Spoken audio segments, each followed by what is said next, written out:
ठीक है। अब जो हम लोग का टॉपिक है वो बहुत ही इंटरेस्टिंग टॉपिक है और पुराना टॉपिक है, लेकिन कुछ फैक्ट है जो इसमें आज हम जोड़ेंगे बुक के अलावा भी, ताकि इस ओजोन लेयर के बारे में जो पूरा स्टोरी है ये तुमको क्लियर रहे कि ओजोन लेयर क्या होता है और ओजोन का पूरा स्टोरी जो है वो तुमको क्लियर हो जाए। तो सबसे पहले जो सवाल हमारे सामने है कि ओजोन लेयर क्या होता है, ठीक है। तो पहले भी बहुत बार इस पर बात कर चुके हैं हम लोग, तो आज चलो फिर से एक बार इस पर बात करते हैं। नॉर्मल सा बात है कि हम लोग सांस में जिस चीज को लेते हैं वो होता है ऑक्सीजन। जो नॉर्मल बोलचाल की भाषा में हम लोग बोलते हैं कि हम लोग सांस में ऑक्सीजन लेते हैं, लेकिन सच्चाई तो यह है कि जो हम लोग हवा नाक से अंदर खींचते हैं उसमें ऑक्सीजन, नाइट्रोजन, आर्गन के अलावा भी और भी बहुत सारा हार्मफुल और यूजफुल गैस जो होता है वो हमारे नाक से अंदर जाता है। ठीक है। जो हम सांस खींचते हैं औसतन ये उम्मीद किया जाता है कि उसमें 21% ऑक्सीजन होगा, 78% के आसपास नाइट्रोजन होगा और फिर जो थोड़ा बहुत बचता है वो दूसरा गैस होगा। ठीक है। और कई बार जो होता है कंसंट्रेशन बिगड़ जाता है, धुआं वगैरह हवा में मिक्स हो जाता है, तो उस केस में ऑक्सीजन का मात्रा कम हो जाता है और दूसरा गैस का मात्रा ज्यादा हो जाता है हमारे सांस में। पहला बात तो हम लोग शुद्ध ऑक्सीजन जिसको प्योर ऑक्सीजन बोलते हैं वो तो सांस में नहीं लेते हैं। पहला चीज तो जो सबको क्लियर है और 2-3 दिन पहले भी हम लोग क्लास में इस पर बात कर चुके हैं। पहला पॉइंट। दूसरा पॉइंट जो हम लोग इस पर बात करेंगे, दूसरा पॉइंट ये है, ठीक है। दूसरा जो इंपॉर्टेंट पॉइंट इसके बाद बनता है, वो दूसरा इंपॉर्टेंट पॉइंट जो बनता है वो ये है कि जो हम लोग सांस में खींचते हैं जिसको कि ऑक्सीजन हम लोग बोलते हैं, जो 21% है, और जो कोई पेशेंट को लगता है, जैसे आजकल जिस कोरोना टाइम में जो पेशेंट को लग रहा है जिसमें कि 99% तक प्योर ऑक्सीजन होता है, तो जो ऑक्सीजन होता है वो सिर्फ ऑक्सीजन नहीं होता है, ठीक है। उसको ऑक्सीजन बोलना हमारे लिए बेवकूफी होगा अकॉर्डिंग टू साइंस। ठीक है। ऑक्सीजन किसको बोलते हैं? अगर हम पीरियोडिक टेबल के हिसाब से बात करें तो पीरियोडिक टेबल में जिसका एटॉमिक नंबर 8 है वो ऑक्सीजन है। ठीक है। सबसे पहले हाइड्रोजन होता है, हीलियम होता है, lithium, beryllium, boron, carbon, nitrogen और फिर ऑक्सीजन। तो पीरियोडिक टेबल में जिस एलिमेंट का एटॉमिक नंबर 8 है उसको हम लोग ऑक्सीजन बोलते हैं। और ऑक्सीजन का जो वैलेंसी होता है, ठीक है, ऑक्सीजन का जो वैलेंसी होता है वो तुम्हारा -2 होता है। ठीक है। एक सेकंड हम पहले आ जाते हैं बोर्ड पर, थोड़ा सा यहां से स्लाइड से हटके। ठीक है। चलो, हाँ, तो यहां पर चलो तुमको एक चीज नोट करना है, मतलब नोट क्या करना है, समझते जाना है। बात पहले से भी पता होगा लेकिन आज थोड़ा क्लियर कर देते हैं कि जो एलिमेंट होता है जो कि हमारा पीरियोडिक टेबल होता है उसमें एलिमेंट होता है, नॉर्मली उसमें एलिमेंट होता है। ठीक है। पीरियोडिक टेबल में टोटल 118 एलिमेंट होता है, 118 एलिमेंट होता है। अभिजीत आवाज आ रहा होगा तो वाई लिख देना। चलो, तो 118 एलिमेंट जो होता है हमारे पीरियोडिक टेबल में होता है। अच्छा, कुछ का एलिमेंट का डिस्कवरी बाद में भी हुआ है और यह संख्या 118 से बढ़ा है, लेकिन अकॉर्डिंग टू एनसीईआरटी बुक, हम पहले भी तुम लोग को बता चुके हैं कि हम लोग एनसीईआरटी बुक को ही फॉलो करते हैं, क्योंकि किसी भी वर्स्ट सर्कमस्टांसेस में या किसी भी बुरे सर्कमस्टांसेस में किसी भी एग्जाम में जो सवाल पूछा जाता है वैसे कंडीशन में एनसीईआरटी बुक को ही लास्ट डिसीजन के लिए रखा जाता है और एनसीईआरटी बुक में जो लिखा होता है उसी को सत्य माना जाता है। ठीक है। तो 118 एलिमेंट का डिस्कवर हो चुका है अभी तक, जिसमें कि नेचुरल और मैनमेड एलिमेंट भी शामिल है। इस 118 एलिमेंट को हम लोग जिस जगह अरेंज करते हैं उसको पीरियोडिक टेबल बोलते हैं, और उस पीरियोडिक टेबल में एटॉमिक नंबर के आधार पर एलिमेंट को अरेंज किया गया है। ठीक है। तो जो सबसे पहला नंबर आता है वो हाइड्रोजन का आता है और फिर हीलियम होता है। इस प्रकार से इसमें एलिमेंट को अरेंज करके रखा गया है। पीरियोडिक टेबल हम लोगों को पढ़ना है साइंस में ही, क्लास 10 में ही, तो हम लोग जब वहां पढ़ेंगे तो और डिटेल में पीरियोडिक टेबल के बारे में वहां पर बात करेंगे। तत्काल हमको यह जानना जरूरी है कि जो जिसके बारे में हम लोग ऑक्सीजन के नाम से जिसको जानते हैं, ठीक है, ऑक्सीजन के नाम से हम जिसको जानते हैं वो ऑक्सीजन जो होता है उसका एटॉमिक नंबर कितना होता है? 8 होता है। ठीक है। अगर हम कॉन्फ़िगरेशन का बात करें तो हम जो कॉन्फ़िगरेशन लिखते हैं ऑक्सीजन का वो हम लिखते हैं 2 और 6। ठीक है। आउटर मोस्ट में ऑक्सीजन का 6 इलेक्ट्रॉन होता है, जिसके कारण कि 2 इलेक्ट्रॉन इसको बाहर से लेना पड़ता है, और यही कारण है कि इसका वैलेंसी 8 पूरा करने के लिए 2 इलेक्ट्रॉन हम लोग बाहर से लेते हैं, इसलिए ऑक्सीजन का वैलेंसी हम लोग लिखते हैं O2-। ठीक है। O2-, मतलब 2 ऊपर हम लिख रहे हैं, नीचे नहीं लिख रहे हैं, 2- ऊपर लिख रहे हैं, क्योंकि इसका वैलेंसी जो होता है वो 2 होता है, या बहुत जगह -2 भी लिखा जाता है। ठीक है। तो ये जिसके बारे में हम लोग नॉर्मली अभी बात किए कि ऑक्सीजन का वैलेंसी जो होता है वो क्या होता है? 2 होता है। ठीक है, माइनस में होता है। सुमित आवाज आ रहा होगा तो वाई लिखना, ठीक है। तो ये एक हाँ सर। हाँ ठीक है ठीक है। चलो, तो अब सेकंड पॉइंट पर हम लोग बात करते हैं। सेकंड पॉइंट क्या है जो यहां पर सबसे इंपॉर्टेंट हो जाता है, वो ये हो जाता है कि किसी भी एलिमेंट को, जो पहली बार सुन रहा है, 9 में नहीं पढ़ पाया इस टॉपिक को किसी कारणवश या भूल चुका है, उसके लिए हम बता देते हैं किसी भी एलिमेंट को स्टेबल होने के लिए आउटर मोस्ट में 8 इलेक्ट्रॉन होना जरूरी होता है। और जब इलेक्ट्रॉन का कॉन्फ़िगरेशन लिखते हैं तो इलेक्ट्रॉन जो डिस्ट्रीब्यूट होता है वो क्या होता है, सेल में डिस्ट्रीब्यूट होता है। फर्स्ट सेल में मैक्सिमम 2 इलेक्ट्रॉन रह सकता है, सेकेंड सेल में मैक्सिमम 8 इलेक्ट्रॉन रह सकता है। ठीक है, अभी तक इतना ही जानो, और डिटेल में हम लोग जब आगे पढ़ेंगे तो फिर बात कर लेंगे। 3 4 5 6 7 और 8, आउटर मोस्ट में 8 इलेक्ट्रॉन होता है। ठीक है सर हाँ बोलो। बोले सर, कुछ नेम होता है ना, एन सेल या क्या सेल, इस हाँ सब के, का? हाँ पहला सेल को के सेल बोलते हैं, दूसरे सेल को एल सेल बोलते हैं, तीसरे सेल को एम बोलते हैं और चौथा को एन बोलते हैं।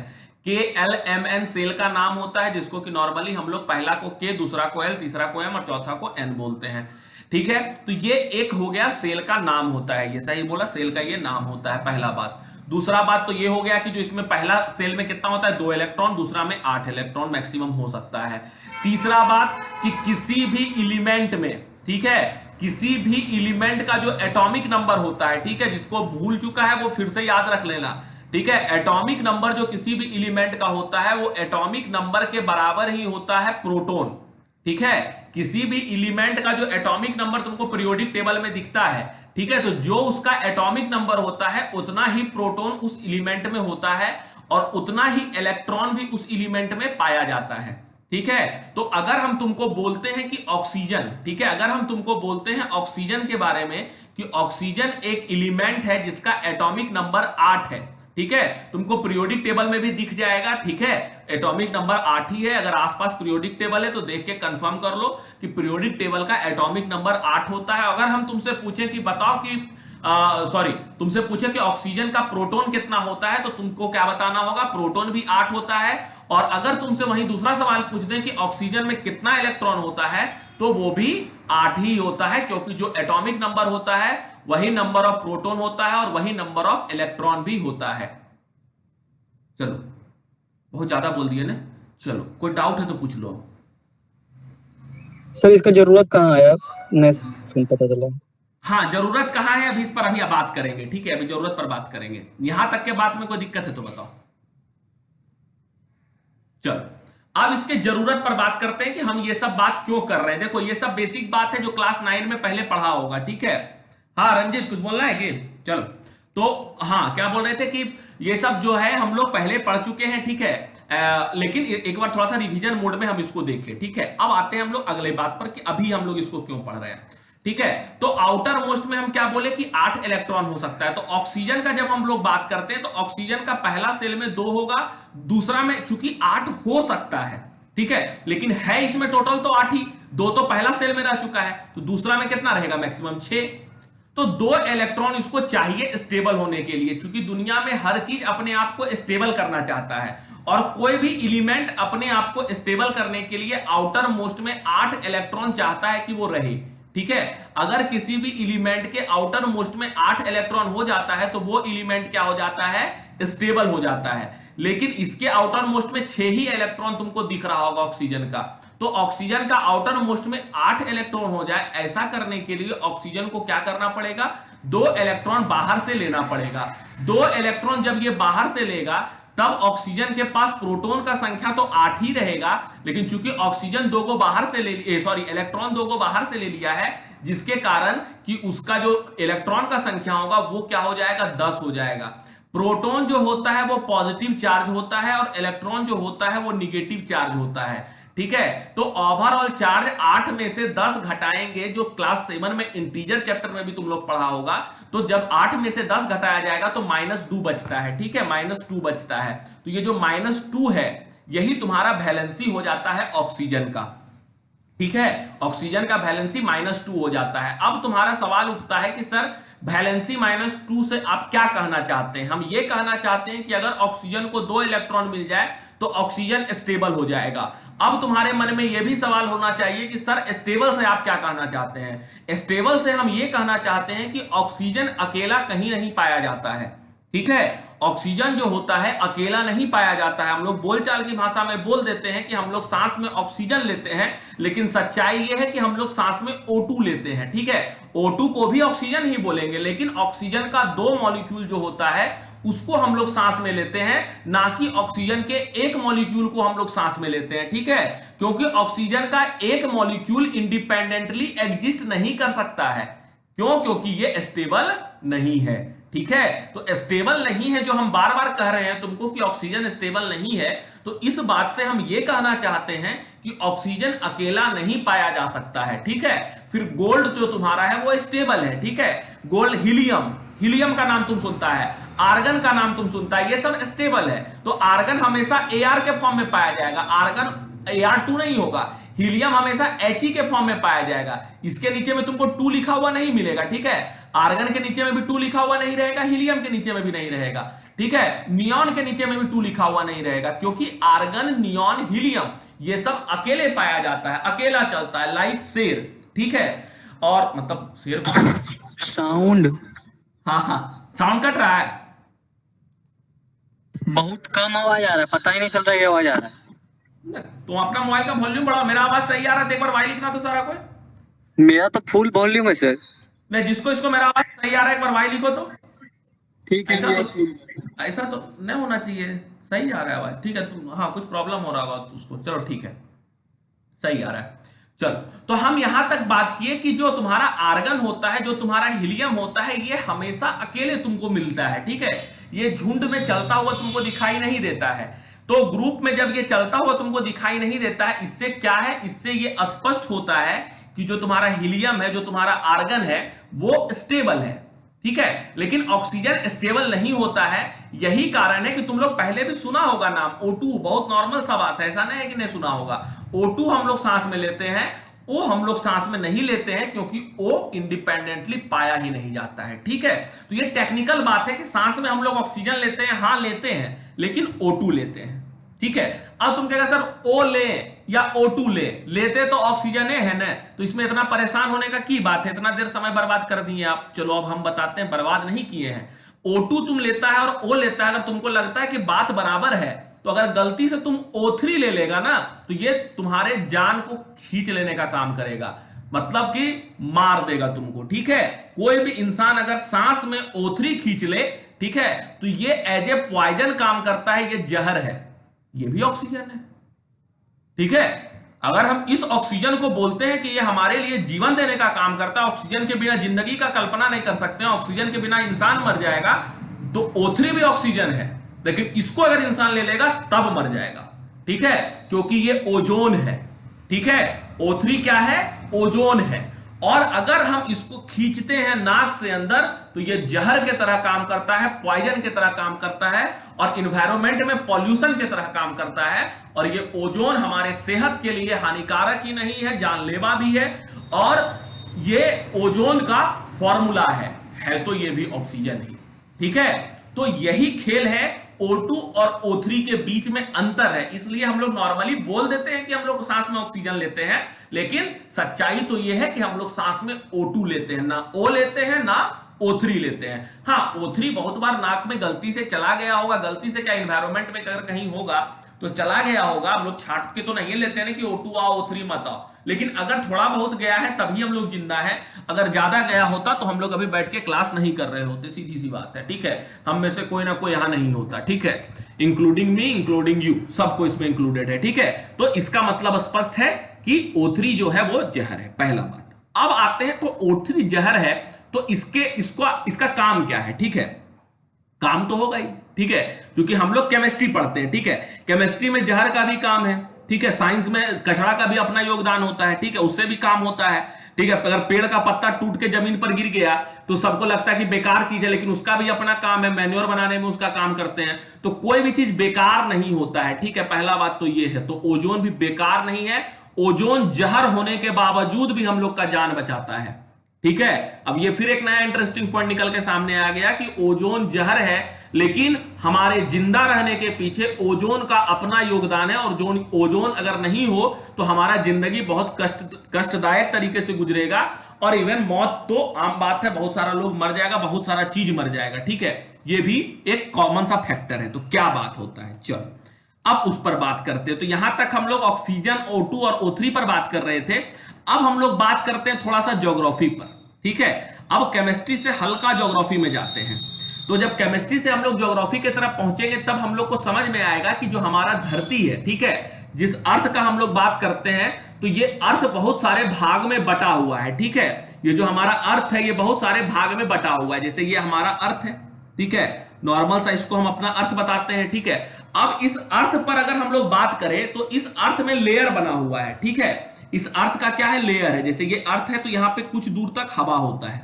ठीक है, धरती से करीब 15 किलोमीटर यानी 15 किलोमीटर ऊपर तक जो होता है हवा पाया जाता है। नॉर्मल हवा जो हम लोग देखते हैं, जहां हम लोग सांस लेते हैं, जिसको एटमॉस्फेयर बोलते हैं, वो पाया जाता है। कहां तक पाया जाता है ये एटमॉस्फेयर? ये एटमॉस्फेयर पाया जाता है 15 किलोमीटर ऊपर तक, और इस लेयर को हम लोग ट्रोपोस्फेयर भी बोलते हैं। ठीक है, अगर हम इसके ऊपर जाएंगे, ठीक है, इसके ऊपर 15 किलोमीटर से ऊपर, यानी कि इससे ऊपर 50 किलोमीटर तक, ठीक है, यानी कि धरती से 50 किलोमीटर ऊपर यहां पर एक लेयर पाया जाता है। इस लेयर का नाम होता है स्ट्रेटोस्फेयर। ठीक है, स्ट्रेटोस्फेयर पढ़ा होगा जूनियर क्लास में। ठीक है, और स्ट्रेटोस्फेयर बोलते हैं इसको कितना आगे जाने के बाद 50 किलोमीटर, सॉरी हाँ 50 किलोमीटर तक। ठीक है, और उसके बाहर का जो बात होता है, ठीक है, उसके बाहर का जो बात होता है, वो जो लेयर होता है उसको हम लोग क्या बोलते हैं? उसको हम लोग बोलते हैं मीजोस्फीयर, जो उसके बाहर का पार्ट होता है। ठीक है, तो जो ओजोन होता है, ठीक है, जो हमारा ओजोन होता है वो कहां पाया जाता है? ओजोन पाया जाता है हमारा स्ट्रेटोस्फीयर में। ठीक है, ये बीच वाला जो स्ट्रेटोस्फीयर है, इस वाले लेयर में ओजोन पाया जाता है, O3 जिसको बोलते हैं। ओजोन गैस बोलो, जो बोलो, O3 बोलो, ओजोन बोलो, ये वहां पर पाया जाता है। पहला बात तो लोकेशन हम लोग पढ़े ज्योग्राफी से, इसका लोकेशन क्या है।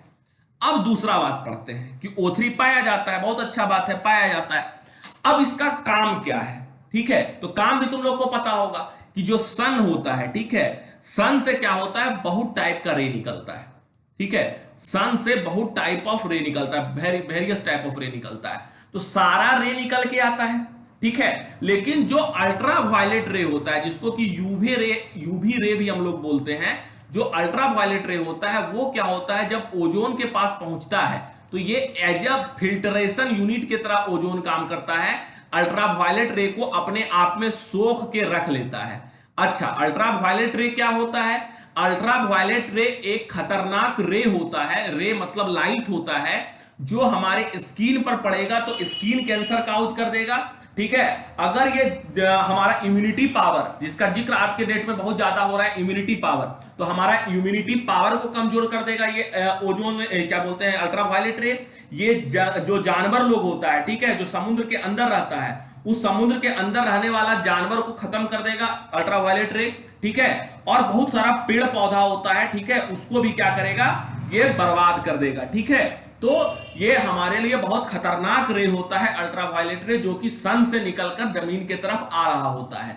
लेकिन बीच में जो ये ओजोन होता है, ये क्या करता है? अल्ट्रा वायलेट रे को अपने आप में सोख के रख लेता है, जिसके कारण कि ये अल्ट्रा वायलेट रे उससे आगे नहीं बढ़ पाता है। बढ़ता है 99% तक जो अल्ट्रा वायलेट रे होता है उसको ये स्टोर करके रोक के रख लेता है। 1% अल्ट्रा वायलेट रे जमीन पर आता भी है, लेकिन उससे कोई बहुत ज्यादा प्रभाव हम लोग पर नहीं पड़ता है। हाँ, कुछ लोगों को स्किन कैंसर होता है। कैंसर बहुत खतरनाक बीमारी है, उसके सामने कोरोना का कोई औकात नहीं है, ये भी जान लो। कोरोना का तो इलाज भी संभव है, कैंसर में तो अधिकतर केस में 50 से 60% केस में इंसान का डेथ ही होता है। ठीक है, कोरोना में तो 3-4% आदमी का डेथ है, लेकिन कैंसर में तो है, इतना दिन से है कैंसर, लेकिन फिर भी बहुत सारे लोगों का उसमें डेथ होता है। तो बहुत खतरनाक बीमारी है कैंसर। ठीक है, तो वो स्किन कैंसर जो है ये अल्ट्रा वायलेट रे काउज करता है, और बहुत महंगा बीमारी है, उसका इलाज में भी बहुत ज्यादा खर्चा आता है। तो बहुत तरह का उसके साथ अपना कहानी है। ठीक है, लेकिन अल्ट्रा वायलेट रे से वो बहुत नुकसान हो सकता है हम लोग को, जो कि ओजोन के कारण नहीं होता है, या हम बच जाते हैं। तो ये एक बात हुआ, इस कहानी का ये एक पहलू है कि ओजोन हमारे लिए हानिकारक है, ओजोन हमारे लिए फायदेमंद है, दोनों है, बस डिपेंड ये करता है कि वो किस जगह पर है। ठीक है, बिल्कुल उसी प्रकार से है, मोबाइल हमारे लिए फायदेमंद है, मोबाइल हमारे लिए नुकसानदायक है, डिपेंड इस पे करता है कि हम उसका इस्तेमाल कब और कहां करते हैं। यही चीज एटम बम पर भी लागू होता है कि अगर हम उसे एनर्जी बनाने का प्रयास करेंगे तो पूरे इलाका को बिजली दे सकते हैं, बहुत गरीब लोगों तक बिजली पहुंचेगा, वो आराम से बिजली का मुफ्त में इस्तेमाल कर सकेगा और बहुत अच्छा साधन में जी सकेगा। लेकिन अगर वही एटम बम किसी शहर पर गिरा दिया जाता है तो आने वाला 5-6 पीढ़ी भी उससे बर्बाद हो सकता है, विकलांग और दिव्यांग पैदा होगा और बुरी तरह से प्रभावित होगा। तो ये बताता है कि कोई भी चीज का इस्तेमाल किस जगह पर हो तो फायदेमंद होगा और किस जगह पर इस्तेमाल करें तो नुकसान हो सकता है। तो ओजोन के साथ जो कहानी है वो यही है कि ओजोन अगर हम जमीन पर नाक से अंदर खींचेंगे तो वो जहर की तरह काम करेगा, हमारा जान ले लेगा। लेकिन यही ओजोन अगर स्ट्रेटोस्फीयर में रहता है तो यही ओजोन हमारा जान बचाने का काम करेगा। ये इस कहानी का एक पहलू है। अब इस कहानी के दूसरे पहलू की तरफ चलते हैं हम लोग। ठीक है, तो दूसरा पहलू इस कहानी की तरफ जब चलेंगे तो एक बात हम पहले यहां पूछ लेते हैं तुम लोगों से कि यहां तक का बात क्लियर है कि नहीं। ठीक है, अगर क्लियर है तो जल्दी से वाई लिख दो, कोई कंफ्यूजन है तो एन लिख दो।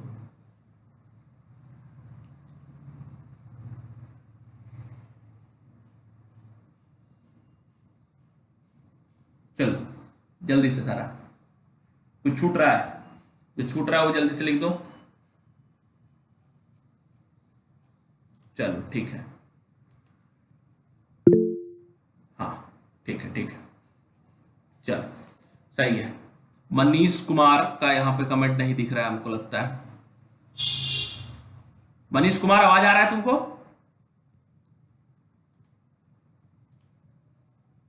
मनीष आवाज आ रहा है? Yes sir. क्लियर है यहां तक? Yes sir. हाँ, तो वाई ने लिखा इसलिए हम पूछे। चलो ठीक है, हाँ तो हम क्या आते हैं अपने टॉपिक पर, इसके अगले पार्ट की तरफ चलते हैं। चलो, तो यहां तक का एक बात हो गया कि जो हमारा जो एटमॉस्फेयर है, ठीक है, वो जो हमारा ओजोन है, ठीक है, वो हमारे लिए कैसे नुकसानदायक भी और कैसे फायदेमंद भी है। हुआ क्या, ठीक है, इसके पीछे एक छोटा सा स्टोरी है। क्या स्टोरी है? हुआ कि यहां पर एक मारियो मोलिना नाम का एक आदमी था। ठीक है, मारियो मोलिना नाम का एक आदमी था जो कि इस चीज के खोज में निकला, वो पता करने निकला कि देखते हैं कि ओजोन जो लेयर है, ठीक है, सबसे पहले ओजोन के बारे में बात करना शुरू किया।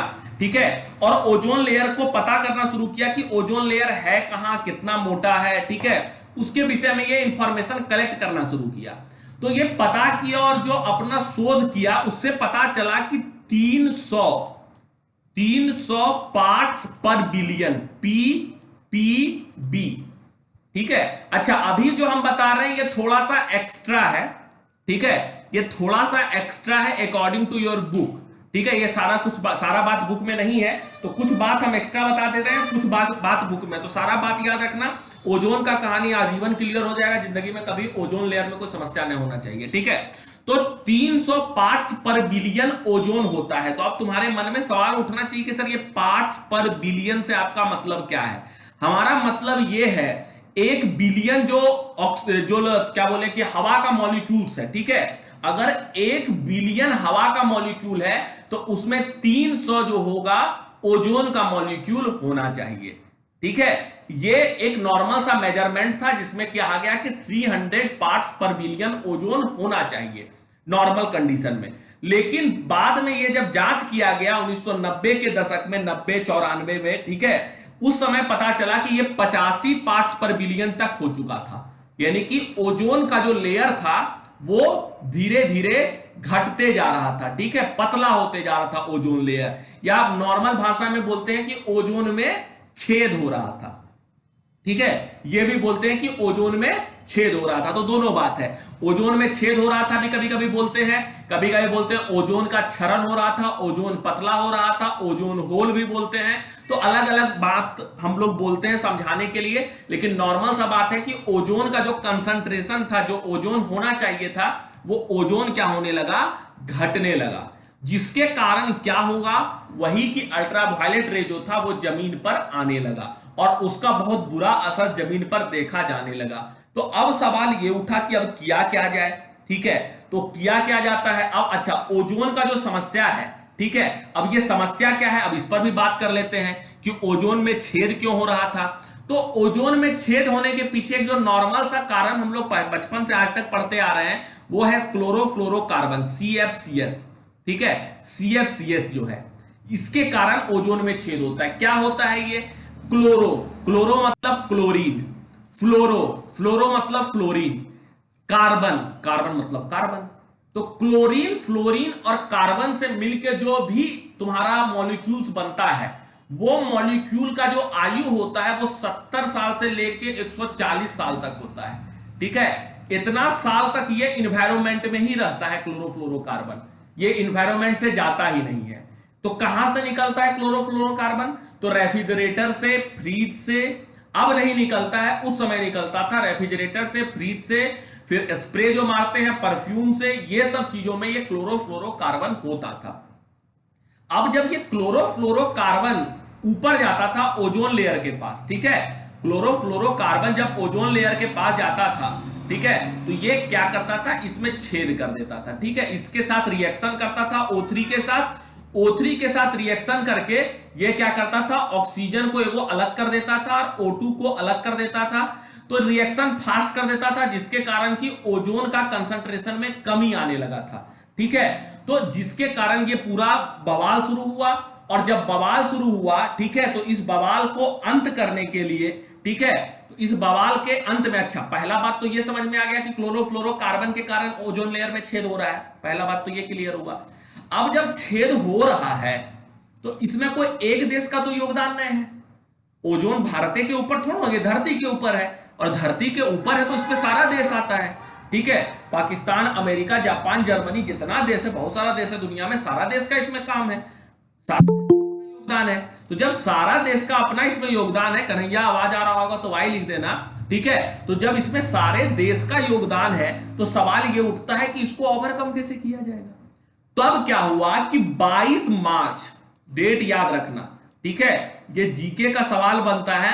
22 मार्च को बिहार डे भी मनाया जाता है, बिहार दिवस जिसको बोलते हैं। तो 22 मार्च 1985, ठीक है, 22 मार्च 1985 के दिन बैठक हुआ। ठीक है, बैठक हुआ, मॉन्ट्रियल प्रोटोकॉल नाम से एक बैठक बुलाया गया, जहां पर कि अंतरराष्ट्रीय सम्मेलन हुआ। ठीक है, इस अंतरराष्ट्रीय सम्मेलन में बैठ के यह निर्णय लिया गया कि देखिए, यह मुद्दा अंतरराष्ट्रीय है, किसी एक देश का तो मुद्दा है नहीं कि ओजोन लेयर पर वो कंट्रोल कर ले, सारा देश को उस पर आना होगा आगे।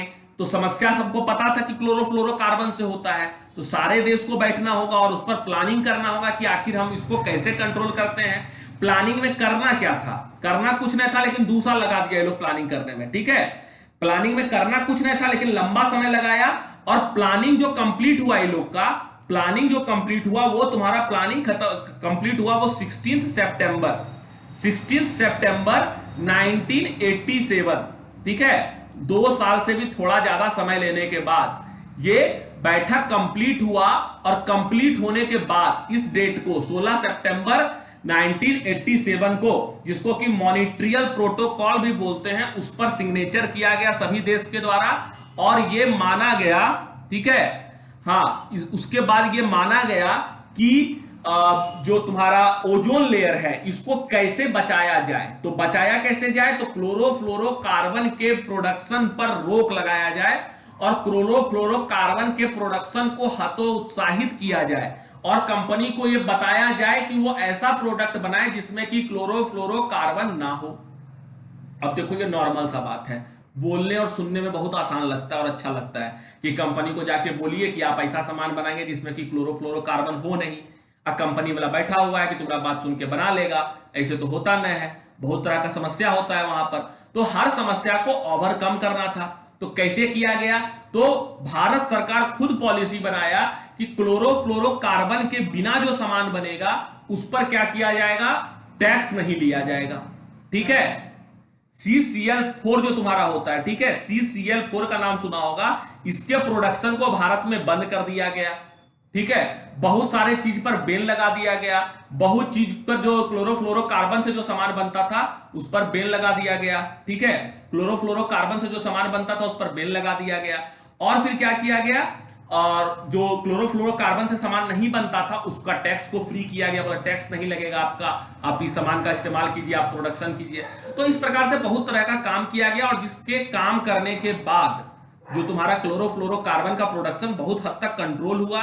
और आज जिस युग में हम लोग जी रहे हैं, इस युग में हर 10 साल पर जो तुम्हारा क्लोरोफ्लोरोकार्बन है इसका इस्तेमाल कम होते जा रहा है, और उससे क्या हो रहा है कि जो ओजोन का लेयर है वो फिर से रीगेन हो रहा है, फिर से बढ़ रहा है। चलो यहां तक का बात है, क्लियर है तो वाई लिखो, कोई कंफ्यूजन है तो एल लिखो।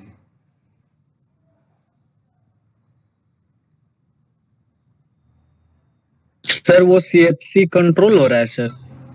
हाँ, उसका उत्पादन को कंट्रोल किया जा रहा है, कंपनी लोग उसका उत्पादन बंद कर दिया है। चलो ठीक है, चलो ठीक है, लगभग का आ गया है भाई। हाँ, तो ये यहां तक हम लोग बात किए क्लोरोफ्लोरोकार्बन पर। अब एक सेकंड हम लोग आते हैं, ये तो बहुत लंबा चौड़ा कहानी पर हम चल गए थे। अब एक बार देख लेते हैं कि जो हमारा स्लाइड है उससे कम तो नहीं, कुछ छूट तो नहीं गया उस स्लाइड में, वो भी देखना जरूरी है। चलो हाँ, तो व्हाट इज ओजोन लेयर? तो O3 is a molecule formulated by 3 atoms of oxygen, while O2, which we are normally referred as oxygen, is essential for aerobic form of life. Ozone is a deadly poison. Ozone जहर है, इस पर बात हुआ था। Ozone found in stratosphere, ozone stratosphere में पाया जाता है। ये तुम्हारा ट्रोपोस्फेयर, स्ट्रेटोस्फेयर, मीजोस्फेयर, ये पूरा उसका वो सिस्टम है, ये कैसे कैसे पाया जाता है, ये ज्योग्राफी वाला पार्ट है, ठीक है, इसमें तो अभी बताए ही हम, ठीक है। उसके बाद क्या है, it sealed the surface of earth from the ultraviolet radiation from the sun, ठीक है। ये क्या करता है, अल्ट्रावायलेट रे से हमको बचाने का काम करता है ओजोन। अल्ट्रावायलेट रे क्या करता है, स्किन कैंसर काउज करता है, इस पर भी बात हम लोग किए। अच्छा, ozone at higher level of atmosphere is a product of ultraviolet radiation acting on O2 molecule. O2 molecule पर अल्ट्रावायलेट रेडिएशन गिरता है, सॉरी O3 पर गिरता है, जिसके बाद कि वो O2 में कन्वर्ट हो जाता है। At higher energy UV radiation split, जब ज्यादा एनर्जी मिलता है तो वही जो अल्ट्रावायलेट रेडिएशन के कारण जो होता है वो क्या होता है, O2 और O में टूट जाता है, ठीक है। उसके बाद क्या होता है, ये O तो स्टेबल है नहीं, ये फिर क्या करता है, O2 से रिएक्शन करता है, तुरंत O3 बना लेता है। तो ये O3 से O में टूटता है, फिर तुरंत ऑक्सीजन बनाता है। ये प्रोसेस लगातार वहां पर चलते रहता है, जिससे कि कोई दिक्कत नहीं होता है। लेकिन जब जमीन से क्लोरोफ्लोरोकार्बन ऊपर चला जाता है, ठीक है, तब क्या करता है क्लोरोफ्लोरोकार्बन कि वहां से, ठीक है, वो क्या बोलते हैं, ओजोन को लेके नीचे आ जाता है। देखो दोहरा नुकसान पहुंचाता है, नीचे जाता है क्लोरोफ्लोरोकार्बन, ओजोन को बोलता है चलो नीचे, बड़ी मस्ती है उधर, जिंदगी अच्छा कट रहा है, लॉकडाउन लग गल है, वहां से उठा के ले आता है नीचे, ठीक है, और यहां लाके घुमाता है उसको कि चलो घुमाओ, देखो ये धरती मेरा कैसा है। उसके चक्कर में क्या होता है, ओजोन तो वहां घट जाता है और ओजोन यहां बढ़ जाता है। ओजोन वहां घट गया तो बताओ स्किन कैंसर होगा, ओजोन यहां बढ़ जाएगा तो फिर तुम्हारा सांस वाला बीमारी सारा शुरू हो जाएगा, ठीक है। कोरोना आने से पहले भी हम लोग मास्क लगाते थे, ठीक है, दिल्ली में जो रहता होगा उसको आइडिया होगा, दिल्ली वाला सबको पता होगा, ठीक है। कोरोना आने से पहले भी हम लोग मास्क लगाते थे, दिवाली में दिल्ली वाला लोग लगाता था, हम लोग तो अब लगाना शुरू किए हैं। तो काहे लगाता था, वही सब ओजोन, ओजोन लेयर के कारण ये जो ओजोन होता था वो जमीन पर आ जाता था, पार्ट्स पर मिलियन, वो क्या बोलते हैं उसको, PM 9.5 7.5 जो होता था, वो सब के कारण जो होता था ये सारा कुछ प्रॉब्लम होने लगता था। तो ये ओजोन जो होता है ये जमीन पर जब आ जाता है तो दोहरा नुकसान पहुंचाता है। एक तो सांस लेने वाला तुम्हारा हार्ट से रिलेटेड डिजीज को, लंग से रिलेटेड डिजीज को पैदा करेगा, और दूसरा तुम्हारा वो करेगा, क्या बोलते हैं, ओजोन लेयर छेद होने के कारण अल्ट्रावायलेट रे नीचे आएगा, ठीक है, तो ये नुकसान करता है। अच्छा, उसके नीचे हम लोगों को क्या पढ़ना है, the amount of ozone in stratosphere begin to drop sharply in 80 के दशक में, ठीक है, ओजोन का अमाउंट घटने लगा था। This decrease has been linked to synthetic chemicals like chlorofluorocarbon. Chlorofluorocarbon जो होता है उससे ये ऐसा होना शुरू हुआ था, क्लोरोफ्लोरोकार्बन के कारण होता था। ये रेफ्रिजरेटर और फायर एक्सटिंग्विशर में पाया जाता है, ठीक है। ये भी एक तर्क है कि ये इसमें पाया जाता है, रेफ्रिजरेटर में आग बुझाने वाला जो एक्सटिंग्विशर होता है उसके अंदर पाया जाता था। फिर उस पर रोक लगाया गया और फिर देखो यहाँ डेट तुमको दिख रहा है 16 सितंबर 1987। इस डेट को united nation environment programme UNEP जिसको बोलते हैं, फुल फॉर्म भी याद रखना, जीके का सवाल बनता है, ऑब्जेक्टिव में succeeded to forging an agreement to freeze chlorofluorocarbon production in at 86 level 1986। मतलब वो डिसीजन लिया कि क्लोरोफ्लोरोकार्बन का प्रोडक्शन पूरे दुनिया में बंद हो जाना चाहिए, रुक जाना चाहिए। Now it is mandatory for all manufacturing company to make chlorofluorocarbon free refrigerator throughout the world. पूरे दुनिया में क्लोरोफ्लोरोकार्बन फ्री रेफ्रिजरेटर बनाने के लिए ये बोला गया। अच्छा, ऐसा क्यों बोला गया, पूरे दुनिया में क्यों बोला गया? देखो इसके पीछे का लॉजिक समझो। अगर पूरे दुनिया को नहीं बोलता, ठीक है, अगर कुछ देश पर रोक लगाता कि तुम क्लोरोफ्लोरोकार्बन वाला फ्रिज नहीं बनाओ, तो वो नया टेक्नोलॉजी लगाता, तो थोड़ा महंगा पड़ता उसको, तो जो उसका फ्रिज होता वो महंगा होता, तो लोग महंगा वाला फ्रिज लेना प्रीफर करता नहीं करता। थोड़ा देर के लिए मान लो कि अमेरिका बोलता कि इंडिया तुम बहुत बड़ा देश है, ऐसा करो कि तुम जो है क्लोरोफ्लोरोकार्बन वाला फ्रिज बनाना बंद कर दो, ठीक है, भारत बंद कर देता, अमेरिका अपने बनाता, तो उससे क्या होता, अमेरिका वाला फ्रिज सस्ता होता, भारत वाला फ्रिज महंगा होता, क्योंकि भारत नया टेक्नोलॉजी लगाता, तो फिर दिक्कत हो जाता भारत को, भारत का फ्रिज कोई खरीदता नहीं, अमेरिका वाला लोग खरीदता, फिर तो वही समस्या होता। इसलिए जब रोक लगाया जाता है तो पूरी दुनिया पर रोक लगाया जाता है, और यही कारण जो होता है कि पूरी दुनिया का जो बैठक होता है, जैसे कि ये जो तुम्हारा दिख रहा है यूएनईपी, ये पूरा यूनाइटेड नेशन इन्वायरमेंटल प्रोग्राम, इसमें दुनिया का सभी देश बैठक में शामिल होता है और सभी देश इसके गाइडलाइन को मानता है। अब बहुत बार उल्लंघन भी करता है, ये तो एक अलग विषय है, लेकिन ओवरऑल सबके ऊपर प्रेशर होता है कि वो यूएनईपी के दबाव में रहे और उसके दबाव में हर चीज को माने, ठीक है। तो पूरी दुनिया पर यह बन गया कि रेफ्रिजरेटर में आपको क्लोरोफ्लोरोकार्बन का इस्तेमाल नहीं करना है, क्योंकि इससे जो है बहुत बड़ा नुकसान हो रहा है दुनिया में। अच्छा, जो 16 सितंबर जो तुमको दिख रहा है, जिस दिन ये बैठक खत्म हुआ, इसी दिन को ओजोन डे के रूप में भी मनाया जाता है, ठीक है। तो वैन ओजोन डे सेलिब्रेटेड हर साल मनाया जाता है 16 सितंबर को ओजोन डे। तो 16 सितंबर जो दिन होता है, इस दिन ओजोन डे के रूप में भी हम लोग मनाने का काम करते हैं, ठीक है।